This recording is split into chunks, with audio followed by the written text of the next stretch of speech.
आज आम्ही पुन्हा एकदा राईडवर निघालो. मित्रा, आझाद, हमटी. रेडी?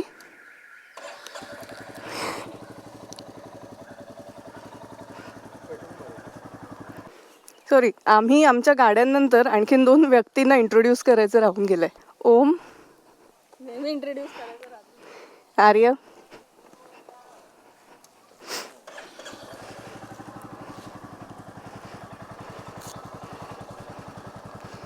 माझा छोटा पिलियन. झोपू नका.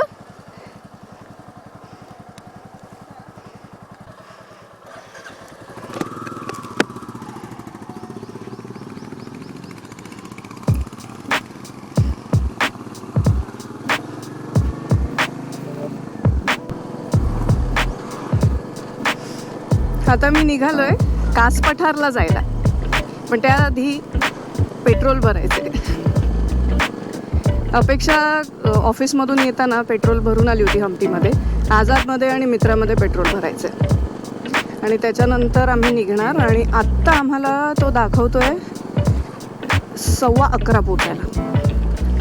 सो आता खेड, शिवापूर आणि इथलं ट्रॅफिक बघून मग कळेल, आपल्यालाही अंदाज येईल की एक्झॅक्टली किती वेळ लागणार आहे आपल्याला तिथे जायला.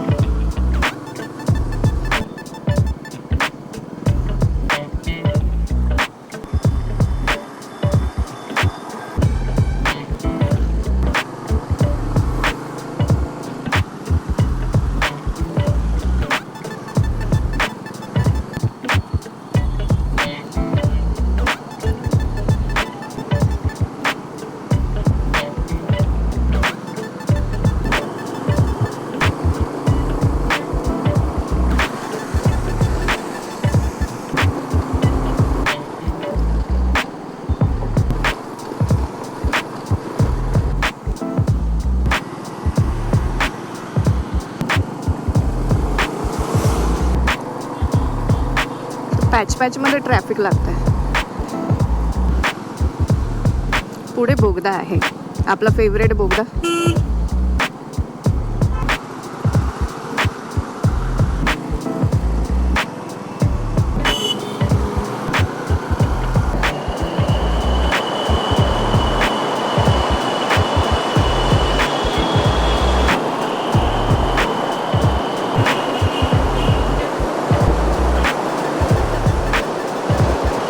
फॉग लॅम्प, हा उपयोग होतो फॉग लॅम्पचा इथे.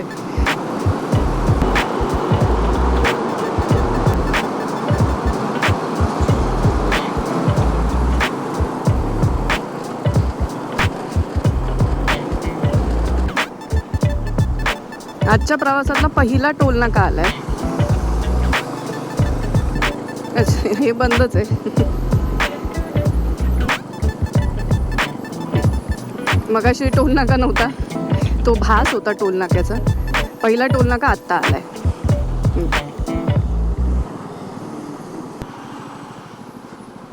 एवढी गर्दी म्हणजे हा खेड शिवापूर आहे. येस,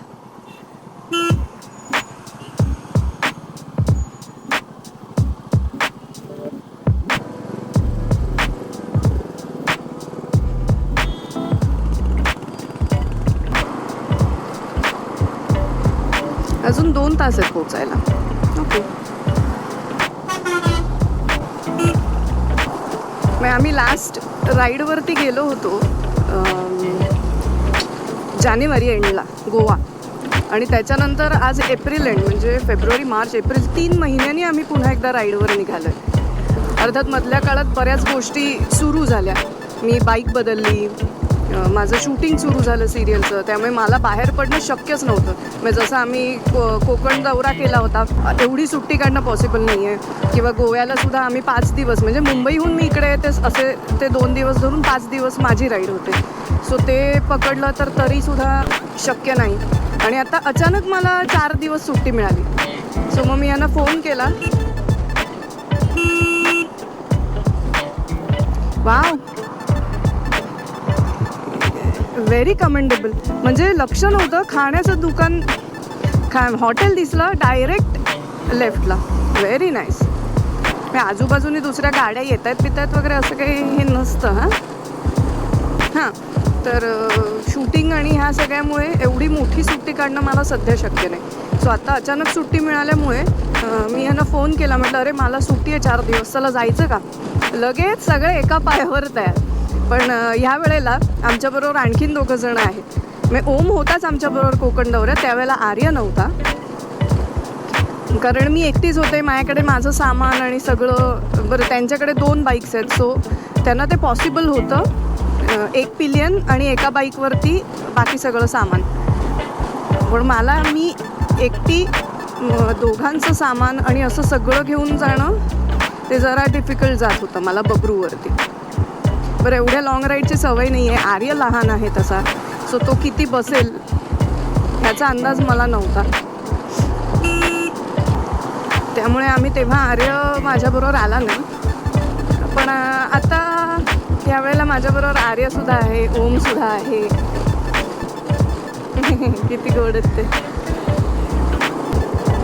आता आम्ही राईडला जातोय. परत पुढची राईड आमची किती वर्षांनी किती महिन्यांनी होईल ह्याची कल्पना नाही मला. त्यात आता मी आणि मग जून सुरू होईल. सो पावसाळा येईल. सो पावसाळ्यात किती फ्रिक्वेंटली राईड्स आम्हाला करता येतील ह्याची कल्पना नाही आहे. कारण ओम आता 10वीत गेला आहे, आर्यची पण तोपर्यंत शाळा सुरू होईल. माझं शूटिंग ह्या सगळ्या ह्याच्यातनं वेळ काढून आम्हाला राईड्स करायच्या आहेत. ऑब्व्हियसली आम्ही त्या करत राहणार, त्याच्यात काही हे नाही. मला आणखीन एक जाणवलं की ह्या लाँग राईड्स वगैरे आम्ही जेव्हा कोकण आणि गोवा दौरा केला होता तेव्हा मी ह्या दोघांना बघायचे की ते असे 2 जण खूप रिलॅक्स्ड बसलेत आणि आरामात चाललेत. त्यांना मेट्रोवरती किंवा असं काही हे नाही आहे. बाईक स्टेबल असल्यामुळे, जे मला बबरूबरोबर व्हायचं नाही. आणि आज जेव्हा मी मिटिऑरवर आहे आणि हे दोघं क्लासिक आणि हंटरवरती आहेत तेव्हा मला तो फरक जाणवतोय. हायवेवरती वजनाने जड असलेली बाईक का गरजेची आहे. म्हणजे आत्ता बबरू असती ना तर ती आत्ता वारा खूप आहे, त्यात मी 80च्या दरम्यान चालवते मग आजपासून. सो बबरू ना अशी हल्ली असती जरा, पण ही नाही हलत आहे. ऑब्व्हियसली रॉयल एनफिल्ड आहे. मी खूपच प्रेस करत असेन, पण आता जे फॅक्ट आहे ते आहे ना. अरे ओके ना, ओके ना, ओके. 18.1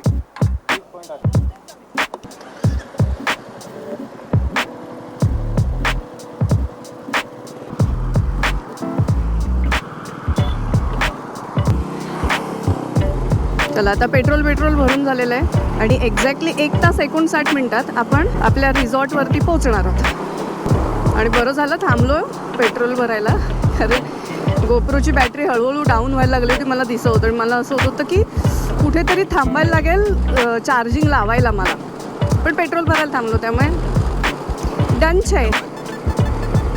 आणि पुढे आहे परत एक ट्रॅफिकवाला पॅच, नारायणपूर.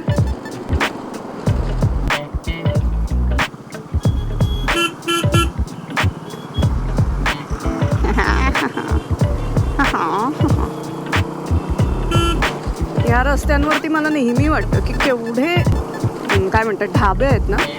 बरं मिटिऑर मी निघाले मुंबईहून आणि इथे येईपर्यंत म्हणजे 208 किलोमीटर झाले होते तेव्हा मी 4 लिटर भरले. म्हणजे किती ॲव्हरेज दिलं तिने. नाही असं कसं होईल, 208च होतं ना. हो म्हणजे किती average, 50 Meteor. Me I know मी असं नाही 35 40 42 पर्यंत मी हायवेला एक्सपेक्ट करत होते. 50 ॲव्हरेज दिले मिटिऑरनी. मित्रा गुड गोईंग. बरं आता मला अपेक्षाने चिडवलं पेट्रोल भरताना. आता तुला थोडं वेगळं वाटेल, बबरू 50 वगैरे ॲव्हरेज द्यायची तुला. बाई मित्राने पण 50 ॲव्हरेज दिले.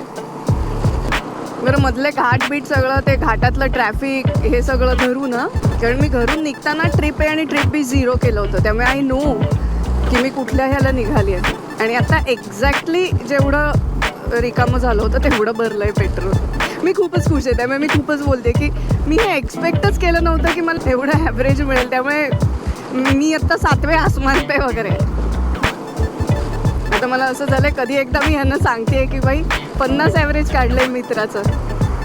कोकण आणि गोवा दौऱ्यात यश जसा प्रत्येक ट्रिपमध्ये उसाचं गुऱ्हाळ दिसलं 1-2 तासांनी की थांबायचा, तर हे डिस्टन्सच 2.5 तासाचं आहे. सो तो इथे थांबणार नाही. कारण ना उसाचा रस वगैरे प्यायचं झालं ना तर अख्खं हे काढायला लागतं, हेल्मेट वगैरे सगळं. आणि मग ते पुन्हा घाला, पुन्हा ते सगळं. मग असं होतं की नको नको चला. हे नेक्स्ट टाईम ना स्ट्रॉ कॅरी करायला हवे. म्हणजे असं कुठे थांबलो, चहा कॉफी प्यायचे, उसाचा रस प्यायचा आहे, काही प्यायचं असेल तर स्ट्रॉ टाकून पिता येईल. म्हणजे हेल्मेट काढायला नको. Nice idea. आम्ही कोकण आणि गोवा दौरा केला तेव्हा सकाळी 9:30 वाजता सुद्धा खूप गार असायचं. आता नाही आहे.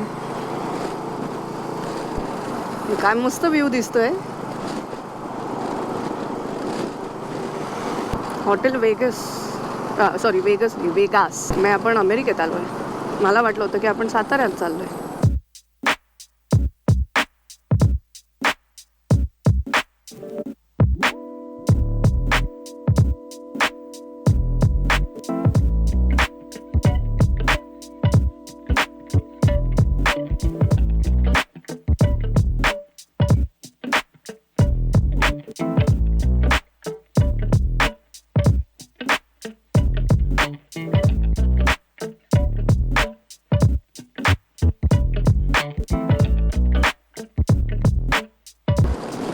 क्या बात आहे.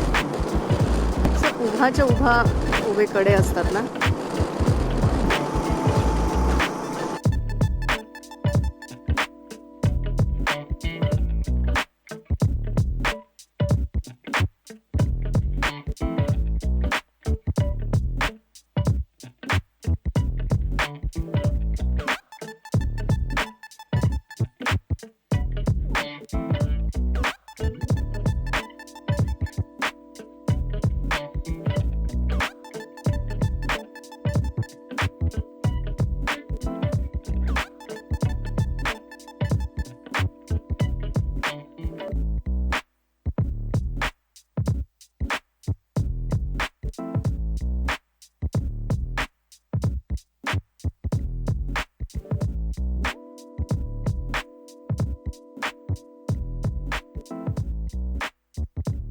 मला वाटलं होतं की ह्या 2.5 तासांच्या प्रवासात यश उसाचा रस प्यायला वगैरे थांबणार नाही. पण कास पठार चढून आल्यानंतर त्याने थांबवलं.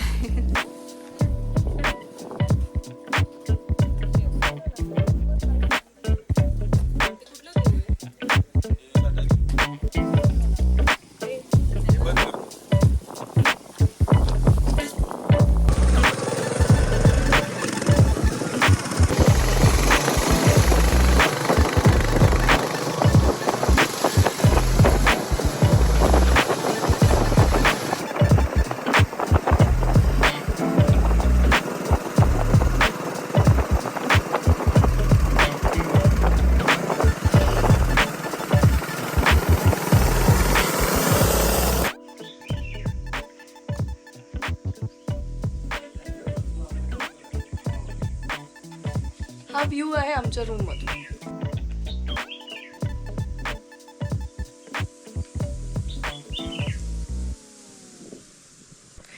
आम्ही दुपारी आलो. दुपारी नाही, किती वाजता आले? 11:30-12 वाजता वगैरे काहीतरी आम्ही इथे आलो. त्याच्यानंतर मस्त जेवलो. जेवण यायला तर हवं ना. आम्ही मटण भाकरी, ओम आणि आर्य चिकन भाकरी आणि अपेक्षा सिंगल हाफ भाकरी. दिलंय मला. दुपारी झोपलो कारण दमून आलो होतो. मस्त जेवण झालं होतं आणि त्याच्यानंतर कॉफी प्यायलो. आणि कॉफी प्यायल्यानंतर आमचं असं झालं होतं की आपण कुठेतरी फिरायला जाऊया. निदान इथे जवळपास काय आहे, बामणोली आहे जवळ, तिथे जाऊन येऊया. पण आम्ही बाहेर गेलो तोपर्यंत मुलांनी क्रिकेट खेळायला सुरुवात केली होती. मग आम्ही पण त्यांना जॉईन झालो. आता हे चालतंय. आउट आहे.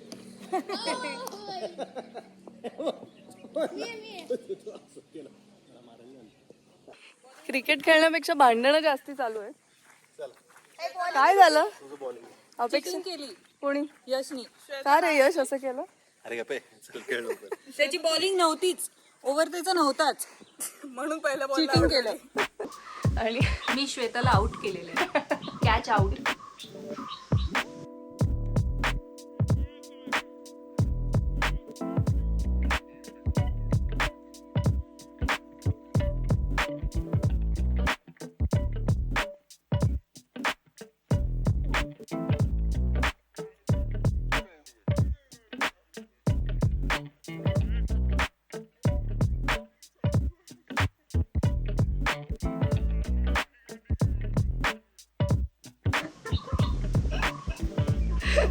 आणि आम्ही क्रिकेट खेळलो आणि आता क्रिकेट खेळून झालंय आणि आता आम्ही बॅडमिंटन खेळणार आहोत अंधार पडेपर्यंत असं ठरलंय आत्ता. खेळणार आम्ही खेळणार.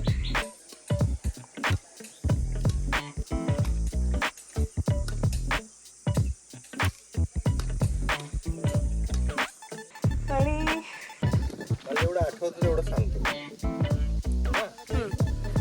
आता असा थोडं जरा सपाट ठेवायचं, ट्राय करू. अरे हा मग त्याला सांगायचं आता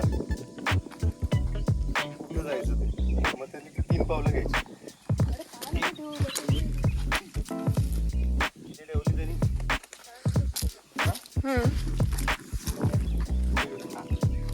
मग मी परत मी बाकीचे ज्यांनी त्यांच्यावर राज्य आहे इथून परत तिकडे यायचं, परत त्याला मारायचं.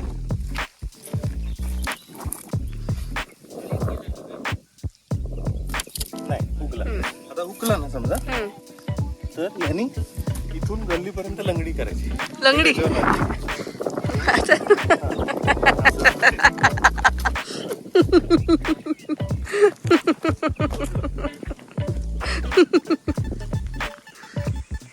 आज काही करायचं नाही ठरवलं.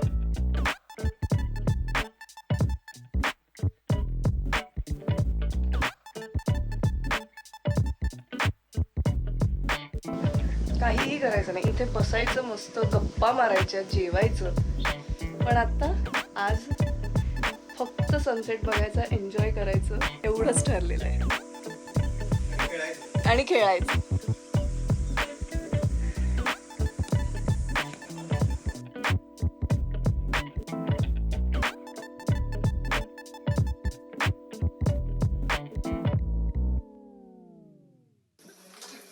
पुढे म्हटलं तू मागे गेलीस. अरे तो टाकायचा ना.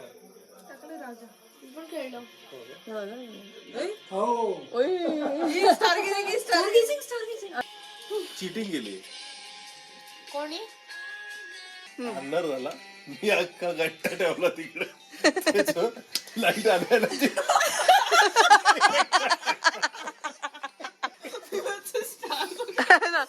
स्टार गेजिंग करूया त्याच्यात. यानी पंची ते दुर्री चक्की नसताना तू राजा टाक, त्यामुळे नाही तर खपलं. मुद्दाम केलं. माझ्याकडे तशी का दिली म्हणती? मी नाही दिली, चिम्यानी दिली. अरे हो तू सुटला होता. पूर्वीच्या ह्याचं धरून ठेवलं.